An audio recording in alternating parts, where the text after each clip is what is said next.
감사합니다. 시작기도 바칠게요. 성부와 성자와 성령의 이름으로. 말씀으로 하늘과 땅을 창조하시고 온 누리의 얼굴을 성령으로 새롭게 하시는 아버지 하느님 찬미 받으소서. 거룩한 독서를 시작하는 저희 마음을 당신의 성령으로 비추시어 성령의 숨결이 가득 서린 성경 말씀 안에서 생명과 빛을 발견하고 당신의 사랑을 온 마음으로 느끼게 하소서. 당신의 말씀은 살아있고 힘이 있사오니 저희를 새 사람으로 바꾸어 주시고 완전한 사람으로 키워 주시리라 믿사옵니다. 아버지와 하나 되는 기쁨에 저희를 초대하시고자 아버지의 참모습을 보여주시고 아버지의 뜻을 가르쳐 주신 우리 주 예수 그리스도를 통하여 비나이다. 아멘. 성부와 성자와 성령의 이름으로 아멘. 참 예수님, 그동안 안녕하셨어요? 네, 교육분과장님 말씀하신 대로 피정 잘 다녀왔고요. 여러분들 기도해 주신 덕분에 자연 안에서 또 형제 사제들 안에서 주님 만나는 은혜로운 시간 갖고 돌아왔습니다. 감사드리고요. 강의록을 4페이지 안으로 하려고 했는데 그게 안 돼가지고 부득이 또 6페이지씩이나 되었는데요. 어쨌든 시작하겠습니다. 1페이지 먼저 보시면 지혜문학의 특징 5가지를 얘기할 수 있는데, 지혜문학은 잠언, 욥기, 코헬렛, 집에서 지에서 이 5권을 이야기하는데요. 특징을 보면 첫 번째로는 지혜라는 단어가 많이 나온다. 둘째, 출발점이 인간의 이성이다. 세 번째, 행복에 대한 관심. 그런데 현세적 행복이에요. 네 번째, 출발점이 인간 이성이라 해서 하느님을 배제하지 않습니다. 그래서 잠언은 권선징악을 얘기하는데 권선징악이 있는 이유는 하느님께서 계시기 때문이에요. 또 욥기에서는 이러한 권선징악 또는 인과응보가 유지가 되지 않을 때 하느님이 문제가 됩니다. 5번째, 문학적 특징은 대꾸법 사용 등을 들 수가 있습니다. 자, 그럼 이제 요거를 조금 더 자세히 보겠는데요. 우선 지혜문학의 3단계를 보시면 지혜문학의 특징 중 하나는 그 출발점이 인간 이성이라는 점입니다. 오경이 하느님께서 모세에게 알려주신 율법에서 출발하고 예언서가 하느님께서 예언자들에게 하신 말씀에서 시작하는 데 비하여 지혜문학은 인간의 머리로 세상의 질서를 파악하려고 노력합니다. 하느님을 찾는 길에서도 마찬가지입니다. 인간이 세상의 질서를 보면서 하느님을 감지합니다. 여기서 중요한 역할을 하게 되는 것이 창조 질서입니다. 우주와 자연 현상의 질서를 바라보며 그 안에 하느님의 지혜가 깃들어 있음을 깨닫고 그로부터 이 세상을 만드신 하느님의 존재를 추론하는 것입니다. 지금 요 단락은 그 안소근 수녀님의 구약 종주에 있는 내용을 요약한 것입니다. 잠언은 주로 이렇게 세상의 질서를 파악하는 데 집중하는데요. 이러한 지혜를 고전적 지혜라고 부릅니다. 다른 여러 나라의 지혜 문학과 공통된 아주 전형적인 지혜 문학의 모습이 여기에 나타납니다. 그러니까 이스라엘 주위에 있었던 다른 여러 국가들에서도 지혜 문학이 있었는데 비슷한 점이에요. 인간의 이성에서 출발을 하고 이 세상의 질서에 관심을 집중하며 인간의 행위에는 반드시 가품이 있음을 역설합니다. 관심은 현세에 집중되어 있으며 선과 악에 대한 가품도 현세에서 이루어진다고 봅니다. 그런데 이것으로 문제가 다 해결되지 않습니다. 인간의 지혜로 이 세상의 질서를 파악해 보려고 노력하지만 어디에선가는 분명 한계에 맞닥뜨리지 않을 수 없습니다. 세상 일이 원리 원칙대로 되지 않는다는 것, 이 세상에서 언제나 착한 사람이 복을 받고 나쁜 사람이 벌을 받는 것이 아니라는 것은 살면서 언젠가는 체험하게 되는 일들입니다. 그래서 고전적 지혜에 대해 이의를 제기하게 됩니다. 욥기와 코헬렛이 이 단계를 대변하는데요.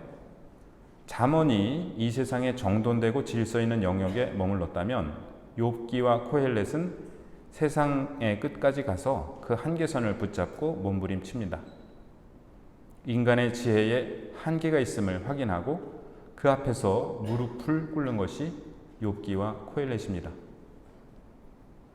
하지만 지혜문학은 여기에서 멈추지 않는데요. 인간의 능력으로는 지혜를 온전히 깨달을 수 없음을 인정하지 않을 수 없는 바로 그 한계선에서 현인들은 하느님을 만납니다. 인간으로서는 파악할 수 없는 지혜를 알고 계신 분이 하느님이시며 그 하느님께서 인간에게 당신의 지혜를 알려주심을 발견할 뿐 아니라 이스라엘의 조상들에게 이미 알려주셨다는 것을 깨닫습니다. 구약 성경의 지혜문학의 특징은 마지막에 가서 계시로 돌아온다는 점입니다. 하느님께서 이미 조상들에게 구체적으로는 모세에게 주셨던 율법을 통하여 인간의 능력으로는 알 수 없는 지혜를 알려주셨음을 깨달은 다음 집회서와 지혜서는 율법으로 돌아갑니다. 참된 지혜는 멀리 있는 것이 아니라 바로 율법 안에 있었음을 알았기 때문입니다. 잠언 1장 7절에 보면 주님을 경외함은 지식의 근원이다 라는 말씀이 있는데요. 구약 성경의 지혜문학은 이 말로 시작하여 이 말로 끝이 납니다. 인간의 이성을 출발점으로 하면서도 주님에 대한 경외심 없이는 참된 지혜에 도달할 수 없었음을 알았던 것이 구약 성경 지혜의 특징이었습니다. 네, 아직 1쪽이에요. 밑에 중요한 표가 나오는데요.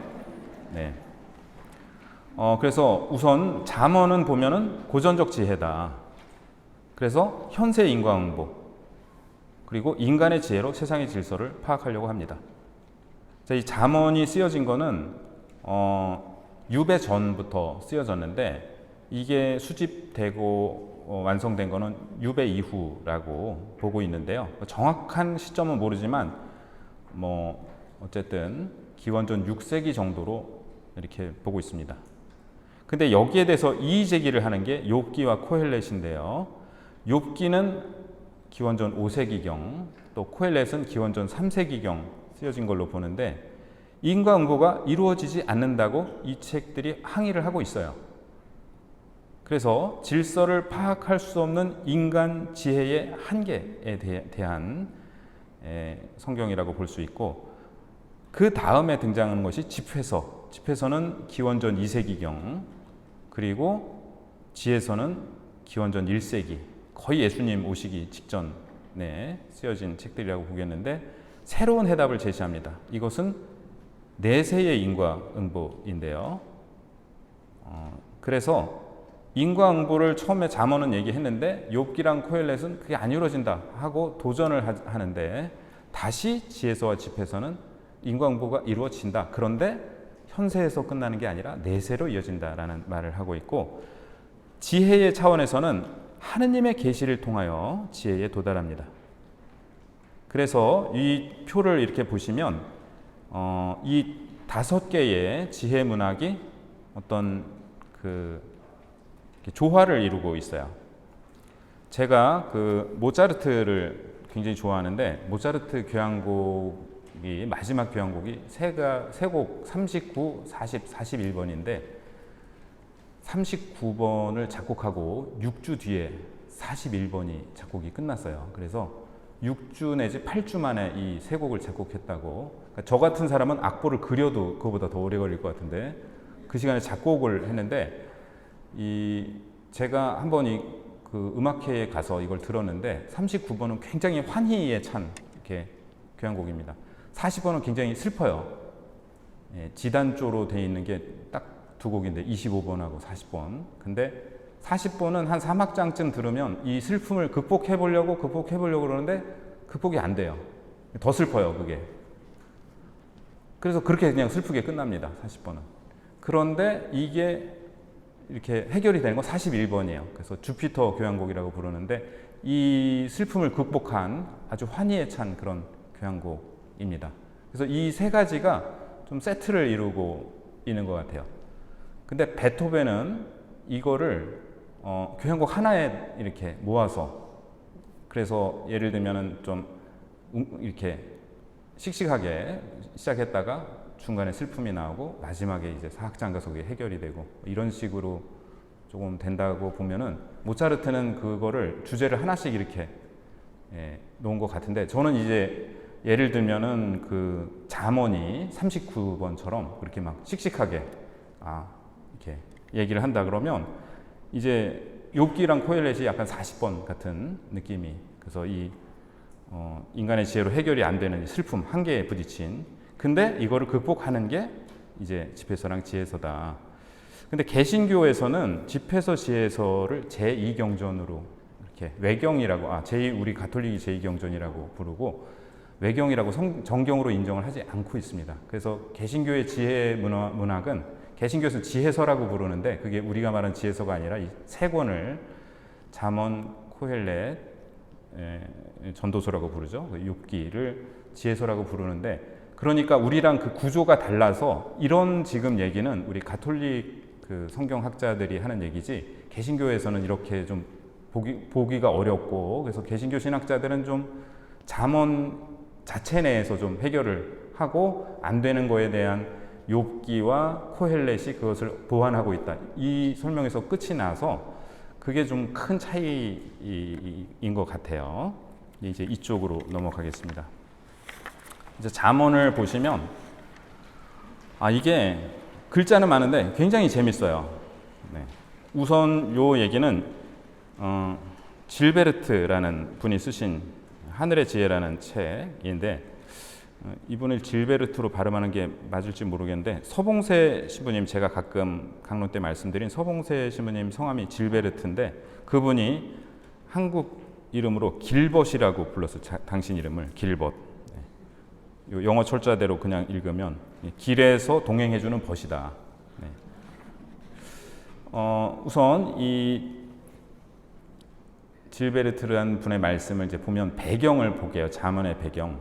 기원전 6세기 기나긴 바빌론 유배 기간은 이제 538년에 이제 유배가 끝났죠. 유다의 유배자들에게 깨달음과 회개의 시간이 되었습니다. 사제와 예언자들이 그들의 힘겨운 여정을 동반했습니다. 기원전 538년에 키루스가 귀향을 허락한 다음 점진적으로 고향으로 돌아왔던 공동체는 그 폐허로부터 복구할 수 있는 모든 것을 복구하기 시작했습니다. 조상들로부터 물려받은 문학적, 종교적 유산들도 복구되기 시작했습니다. 그 시대에 오경이 최종 형태를 갖추게 되었습니다. 그래서 우리가 착각하기 쉬운 게 모세오경은 이렇게 뭐 탈출기 모세 때 쓰여졌나 보다 생각할 수 있는데, 그게 아니라 최종 형태를 갖춘 것은 그 자료들은 그 이전 시대에 존재했다 하더라도 이때였습니다. 유배 이후에. 중심 인물이 모세였으므로 오경은 모세율법이라 일컬어졌습니다. 예언자들도 마침내 예언자들로서 인정되고, 예언자들은 그 시대에는 인기가 없었죠. 자꾸 쓴소리 하니까. 그런데 예언자들의 얘기가 맞았잖아요. 유배를 가고 이렇게 유배에서 돌아오고, 그래서 인정되고 받아들여지게 되었으며, 그들의 저술들은 수집되고 재해석되어 각자의 이름 아래 놓이게 되었습니다. 그래서 이 예언서들이 이렇게 또 이렇게 정리가 됐다는 거예요. 행적과 업적을 전해주는 설화들이 남아있던 임금들 가운데서는 특히 다윗과 솔로몬에게 관심이 집중되었습니다. 그래서 시편에 다윗의 이름이 등장하는 거예요. 시편을 정리하면서 다윗의 이름이 많이 등장하고, 그 다음에 탁월한 의미의 현인인 솔로몬의 이름에는 재구성되고 정리될 수 있었던 지혜 전체가 결부되었습니다. 그래서 이 잠언에 이게 솔로몬의 잠언이라고 얘기를 하는 이유가 이러한 역사적인 배경이 있다. 이렇게 해서 잠언이 형성되었고, 이스라엘 임금 다윗의 아들 솔로몬의 잠언이라는 제목을 지니게 되었습니다. 재밌죠? 네. 예. 궁금하셨을 텐데 이거 솔로몬이 다 쓴 거예요? 근데 왜 솔로몬이라고 했어요? 네. 자, 잠언의 짜임을 보면 이때 작성된 긴 서문, 그러니까 잠언 1장에서 9장은 제일 나중에 쓰여진 부분이에요.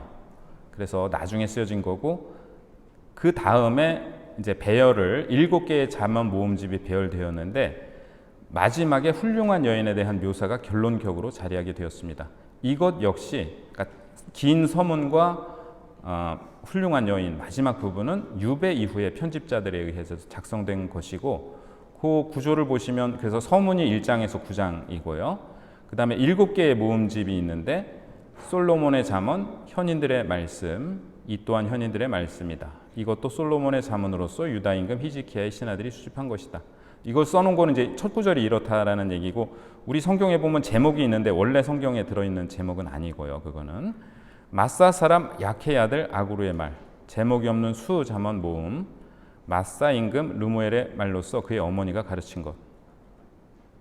어머니가 가르친 거 참 인상적이네요. 그 영화 대부 혹시 보셨어요? 예, 대부에 보면 명대사가 엄청 많이 나오는데 뭐 예를 들면은 친구는 가까이 두고 적은 더 가까이 둬라 뭐 이런 거 너무 멋있잖아요. 감독 엄마가 했던 얘기래요. 그래서 감독이 대본도 감독이 썼나? 어쨌든 시나리오를 쓰면서 그 어머니가 했던 얘기들이 많이 반영됐다고 그러더라고요. 자, 그래서 1번 솔로몬의 잠언이 차지하는 위치 때문에 전체의 뼈대를 형성하고 그럼으로써 책의 제목에 반영이 되었습니다. 자, 4번 이것도 솔로몬의 잠언으로서 유다 임금 히즈키야의 신하들이 수집한 것이다. 이건 이제 유배 가기 직전의 왕이에요.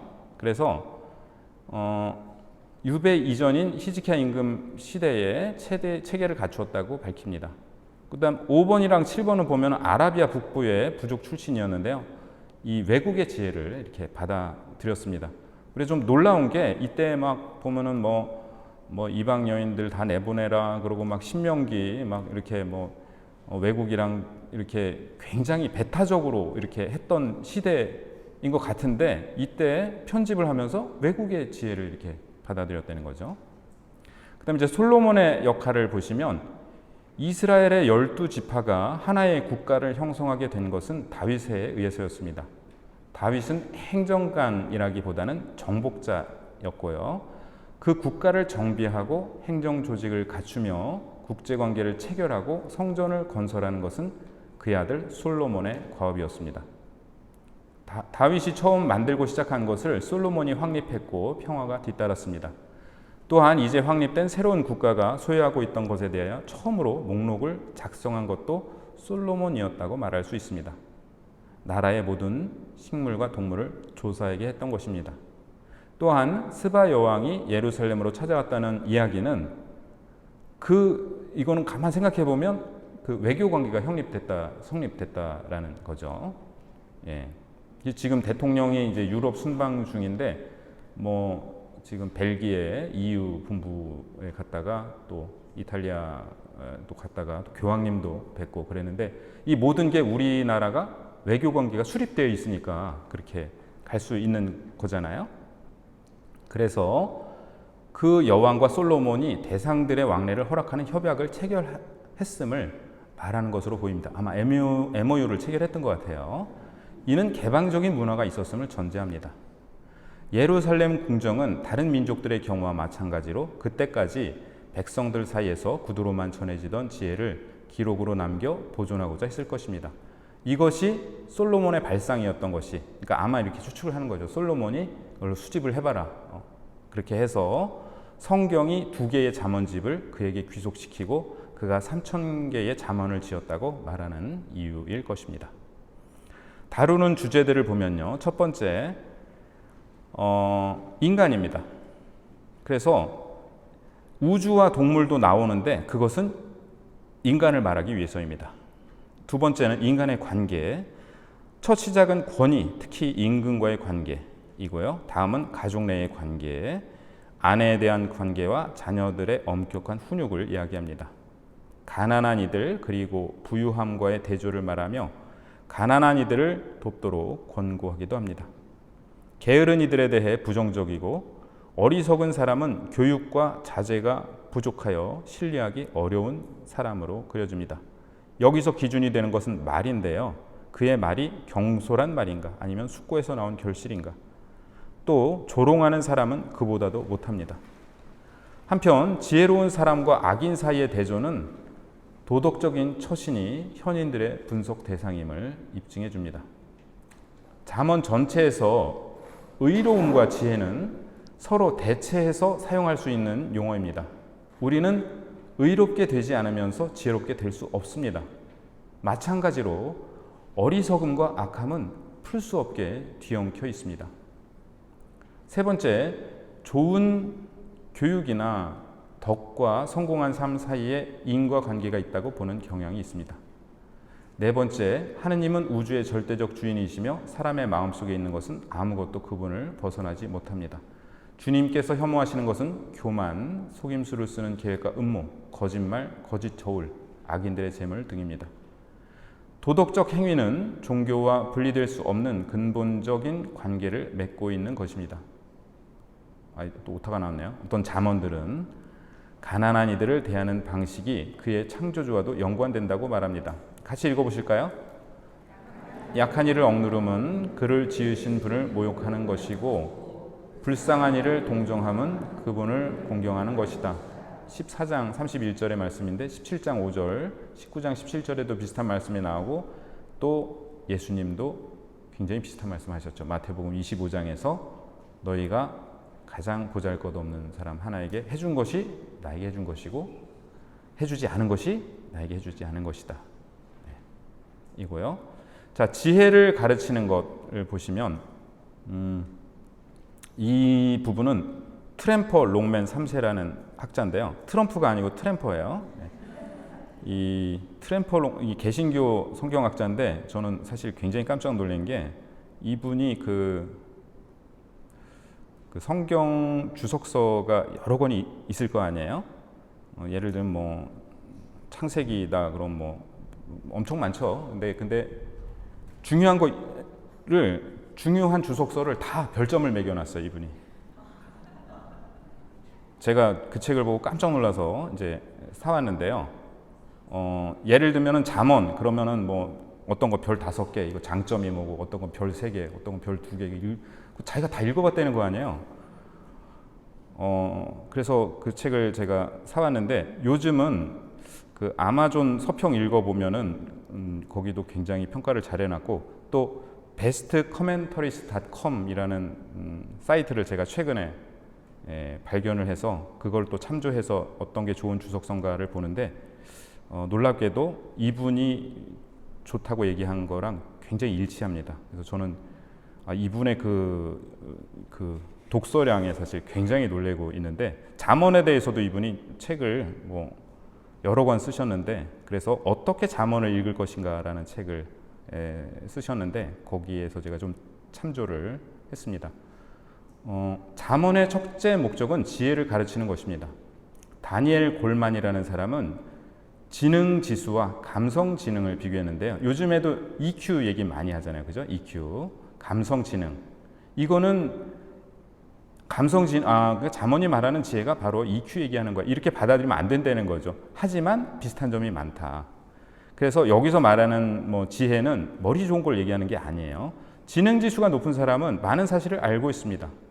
하지만 감성 지능이 높은 사람은 다른 능력을 갖고 있는데 여기에는 자체가 아니고 자제예요. 죄송합니다.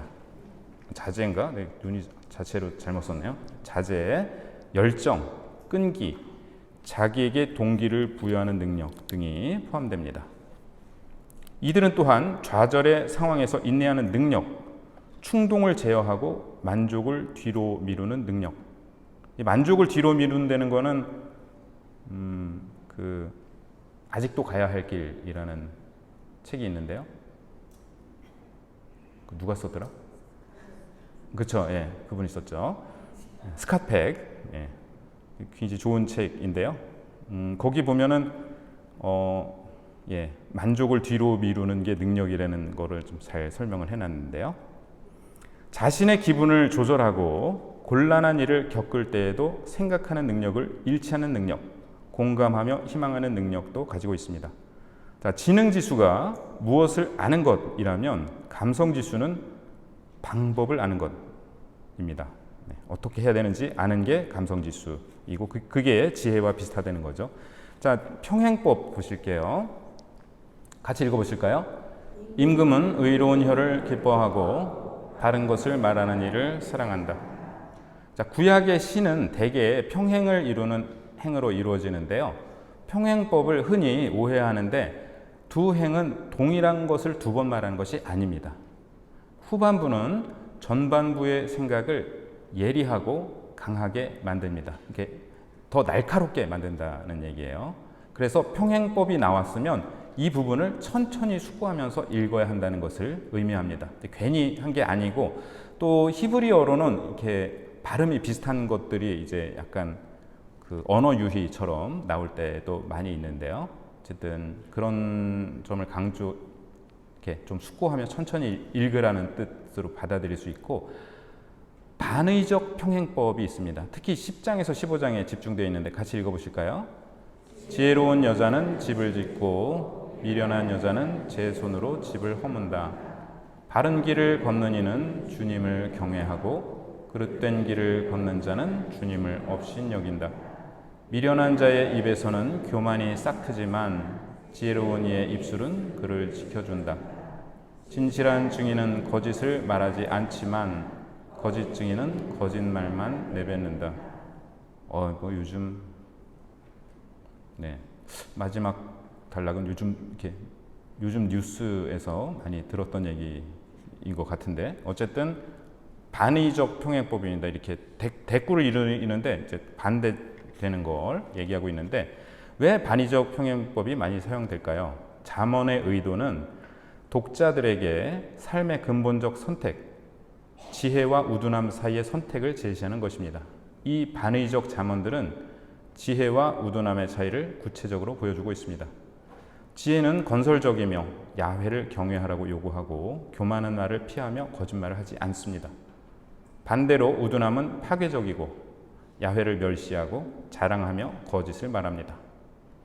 반의적 평행법은 전체적으로 잠언의 세계관과 메시지를 떠받쳐 줍니다. 자, 유의할 점을 보실게요. 모든 상황에 적용되는 진리라고 생각하고 잠언을 읽는다면 심각한 오류를 범하는 것입니다. 잠언 자체 안에도 모순처럼 보이는 구절들이 있어요. 같이 읽어보실게요. 우둔한 자에게 그 어리석음에 맞추어 대답하지 마라. 너도 그와 비슷해진다.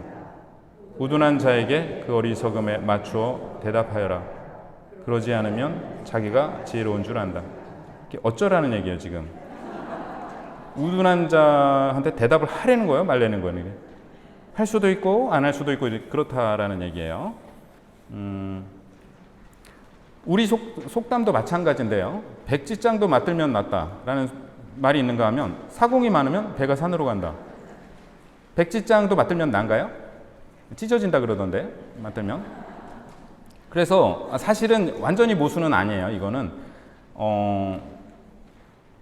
선원이 많으면 배가 잘 가겠죠. 근데 사공이 많으면 산으로 간다는 거기 때문에 너도 나도 막 내가 지시하려 그러면은 이렇게 안 된다라는 뜻인데 어쨌든 이 언뜻 보면은 그러니까 우리가 어떤 속담을 이렇게 그 한 가지 속담만 강조하고서 이렇게 살아가면은 오류에 빠질 수 있다는 거죠. 잠언도 보편적으로 참된 율법이 아니라 상황과 관련된 원리입니다.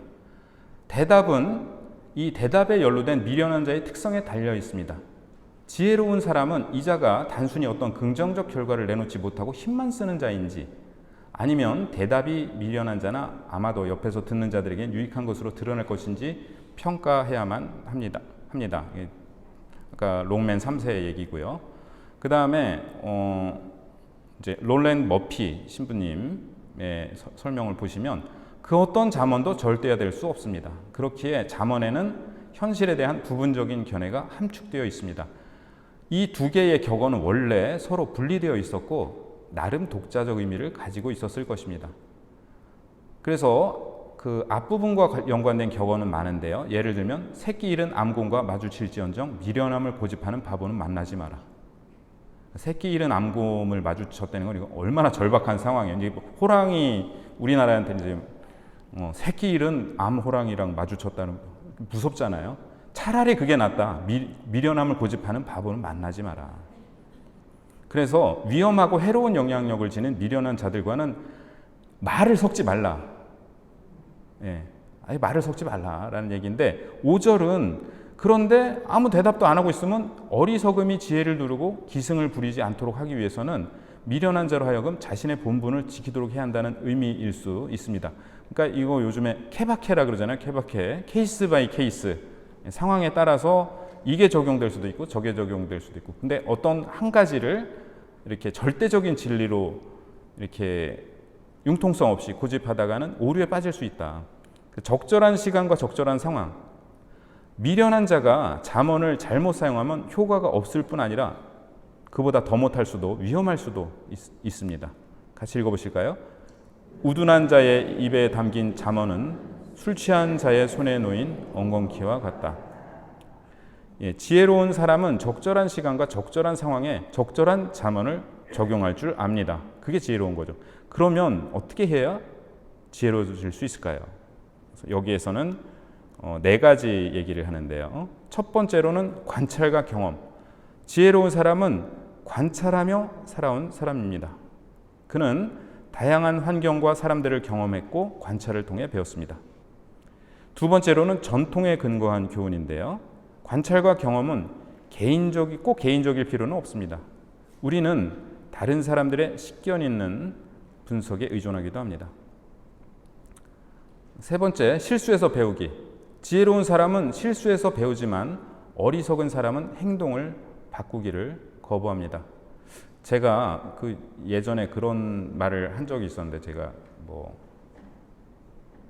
새신부 때 레지오 훈화 들어가서 어떤 일이 일어났는지보다 그 일을 어떻게 받아들일 것인지가 더 중요하다 그랬더니 막 교우들이 신부님 너무 말씀이 너무 좋다고 막 그래서 저도 깜짝 놀랐어요. 내가 이렇게 어떻게 이런 훌륭한 말을 하지? 하는데 아마 어디서 들어본 얘기겠죠. 어떤 일이 벌어지는지보다 그 일을 어떻게 받아들일 것인지가 더 중요하다. 그러니까 우리가 잘못하고 실수도 할 수 있어요. 그런데 내가 그걸 했는가 보다 그걸 어떻게 받아들일 것인가.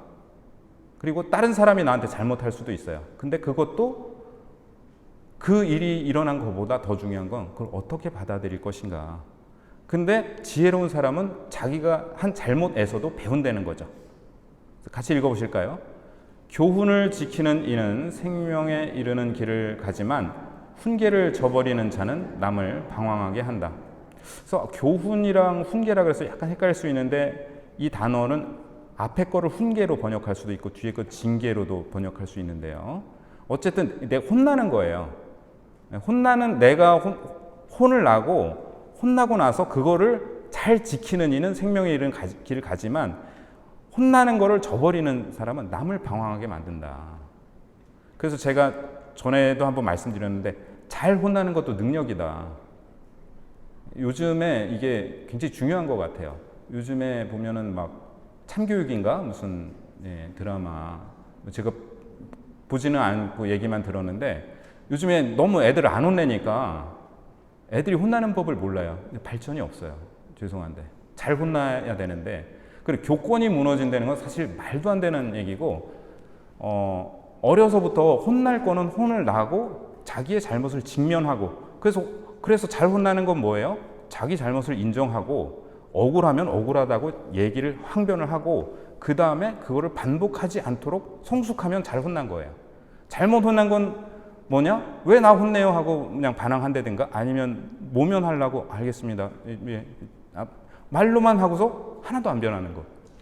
이거 잘못 혼나는 거죠. 그래서 내가 훈계를 받느냐 안 받느냐보다 중요한 거는 그거를 어떻게 받아들이고 그래서 그걸 어떻게 내가 성숙하는데 그게 도움이 되게 할 것인가. 그게 중요하다. 그래서 지혜로운 자는 자기 실수에서도 배운다. 훈계를 받아들이는 것은 어려운 일입니다. 왜냐하면 그것은 실수를 인정한다는 뜻이기 때문입니다. 이것은 자신을 낮추는 것입니다. 다른 사람들의 실수를 관찰하는 것뿐만 아니라 자신의 실수에서 배우는 것이 지혜에 이르는 길이며 지혜는 생명에 이르는 길입니다.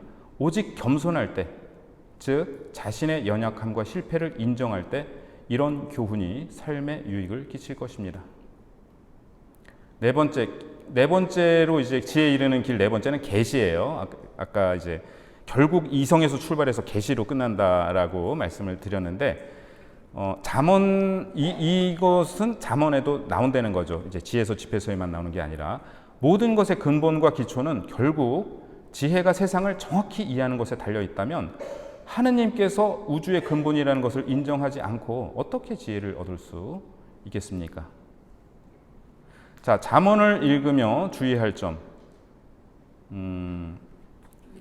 이 주의할 점이 두 번 나오는데 어쨌든 요거 한번 먼저 보시면, 잠언을 일반적 원리로 받아들이되 기계적으로나 절대적으로 적용해서는 안 됩니다. 예를 들면 우리가 이제 이미 욥기를 읽었지만 거기에 나오는 친구들이나 엘리후는 잠언을 인용했을 수도 있어요. 그들은 선한 이들에게는 좋은 일이 일어나며 악한 사람들에게는 나쁜 일이 일어난다는 가정에서 시작하여 고난을 받고 욥이 고난받고 있네? 그러면 네가 죄가 있겠지. 너는 죄인이야. 이렇게 주장을 하고 있습니다. 이는 잠언을 문자 그대로 해석한 결과입니다. 잠언은 매우 특정한 상황에서 비롯된 한 시각을 표현합니다. 따라서 보편화해서는 안 되며 오히려 동일하고 일반적인 주제를 다룬 다른 잠언들과 비교해 보아야 합니다. 잠언들이 다양하다는 사실은 잠언들을 피상적으로 읽지 말고 주의해서 읽어야 한다는 경고입니다. 이제 5쪽 보실게요.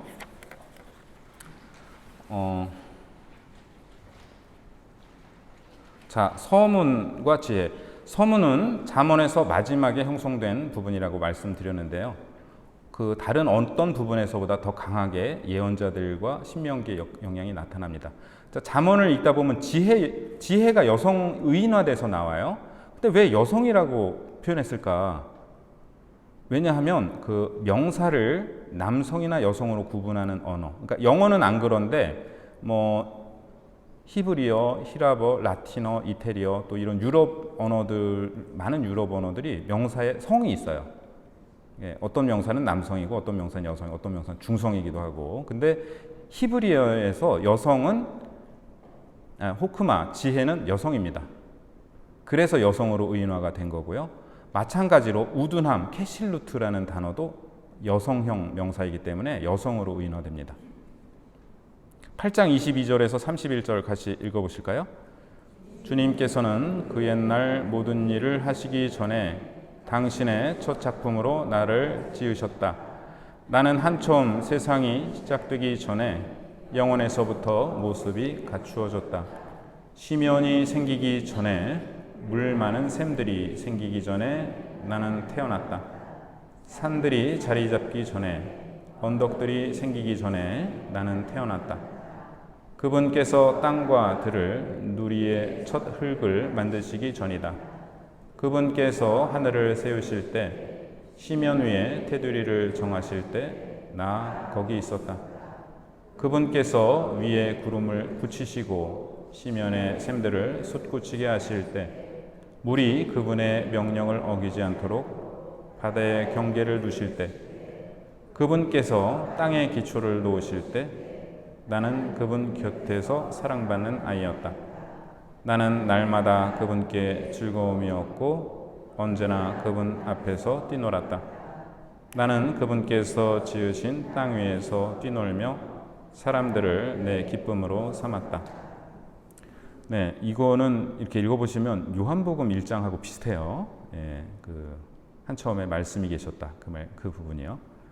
자, 아버지는 1장에서 9장에 걸쳐 지혜 여인에 대해 묘사하는데요. 지혜 여인의 반대편에 우둔함의 여인이 서 있습니다. 인생길에서 이루어지는 궁극적 만남이 있습니다. 남자는 길을 걷다가 갑자기 두 여인을 보는데 두 여인 모두 성안 높은 곳에서 말하고 있습니다. 그런데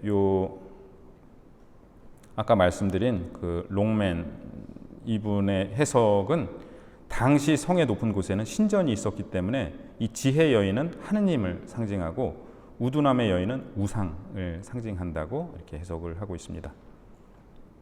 잠언은 우리에게 묻고 있습니다. 우리는 누구의 초대에 응하고 누구의 식탁에 앉을 것인가? 자, 나는 한처음 세상이 시작되기 전에 영원에서부터 모습이 갖추어졌다. 이게 엮어졌다로 직역하면 되는데요. 요한복음이 하느님의 품에 계신 외아드님에 대해 말할 때 아드님을 성부에게 의존하게 하는 긴밀한 관계를 강조하기 위해 같은 상징을 사용합니다. 아마도 지혜는 주님의 한 가지 속성이 의인화된 것으로 보아야 할 것입니다. 아까 얘기한 질베르트의 해설이고요.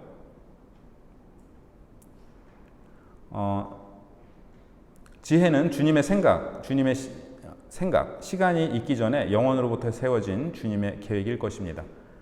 잠언 8장 27절에서 29절은 우주의 질서와 안정성이 있음을 보여줍니다.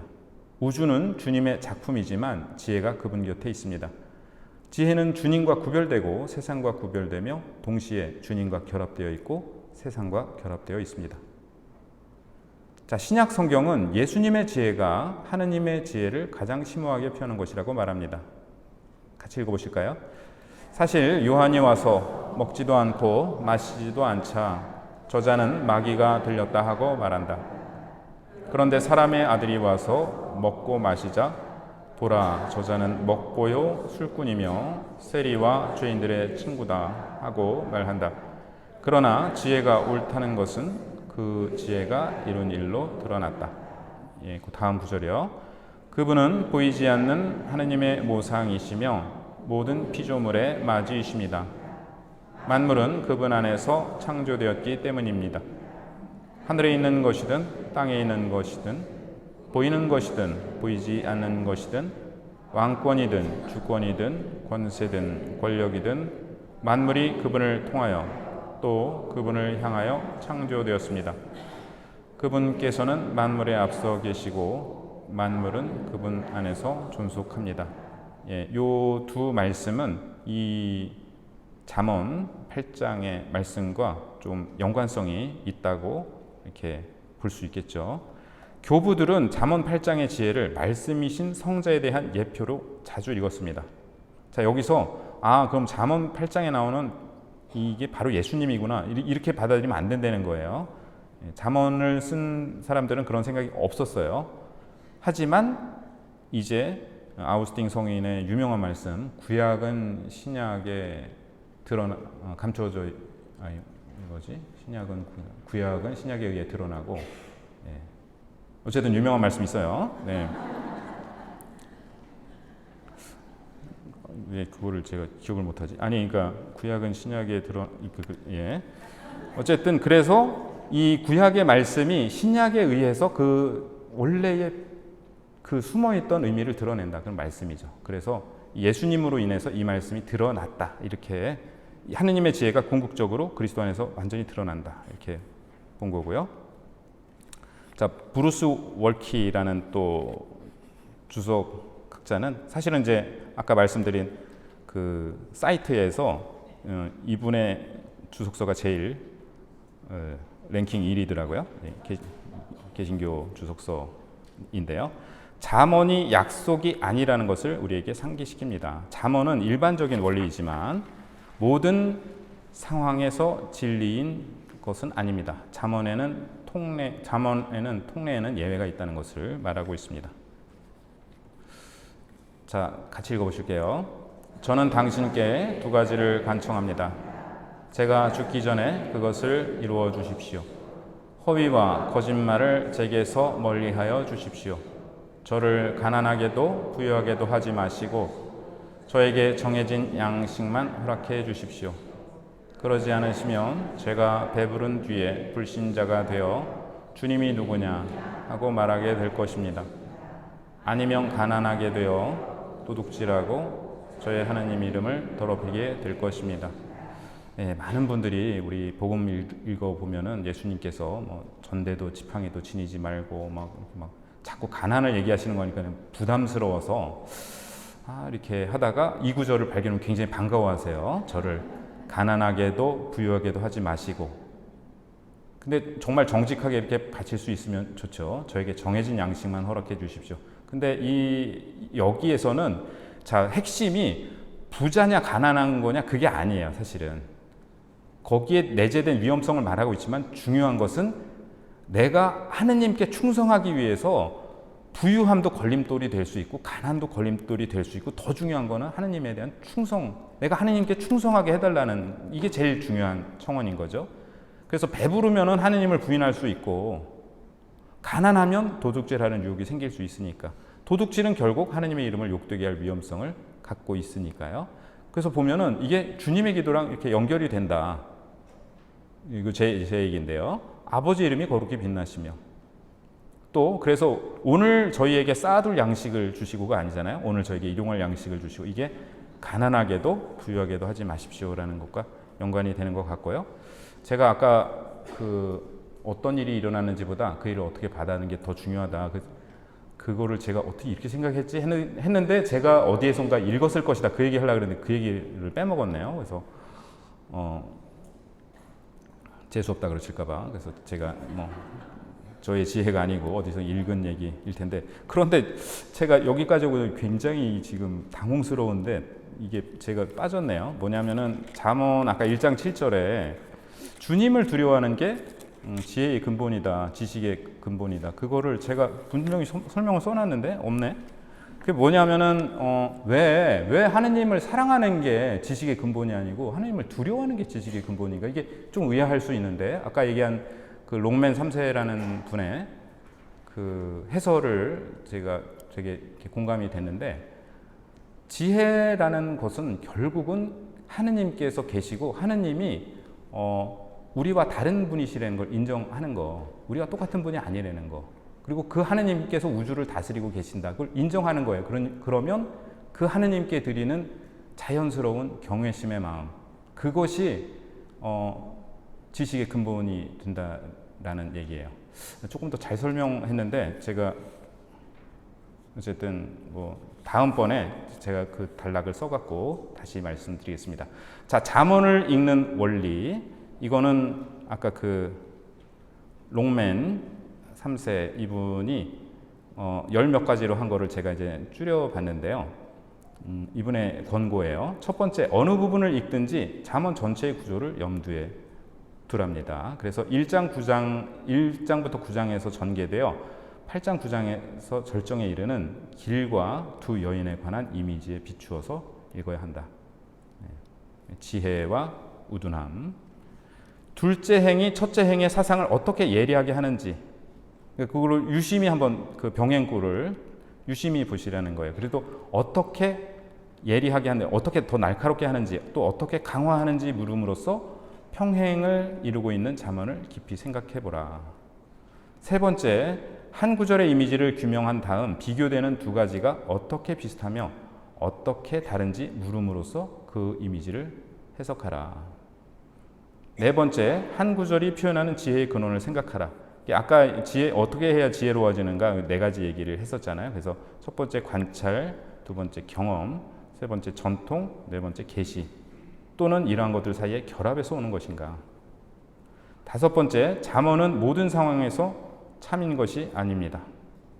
따라서 주어진 잠언이 어떤 상황에 적용될 수 있는지를 물어보아야 됩니다. 여섯 번째, 지혜의 완성이신 그리스도를 생각해보고 예수님이시라면 이 구절의 지혜를 어떻게 설명하실지 생각해보면서 읽으라고 권고하고 있습니다. 네, 그러면 오늘 이렇게 정각 8시 반에 마치도록 하겠습니다. 수고 많으셨습니다.